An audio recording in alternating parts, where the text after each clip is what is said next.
Hey everyone, ready to boost your home security? Today, I'm showing you how to install a wireless camera system in just 1 minute. It's way easier than you think. All you'll need is a drill, a ladder, and your new camera kit. First up, planning.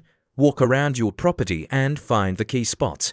Think front door, back door, and any ground floor windows.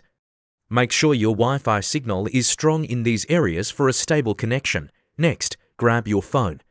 Download the system's app, create an account, and follow the on-screen instructions to sync your cameras to the base station. It usually just takes a few taps. Now for the fun part, mounting. Drill the brackets into your chosen spots, then attach the cameras. Make sure to angle them just right to cover the most area. Finally, let's test it out. Open the app and check the live feed from each camera. Walk in front of them to test the motion detection and alerts. Once everything looks good, you're all set.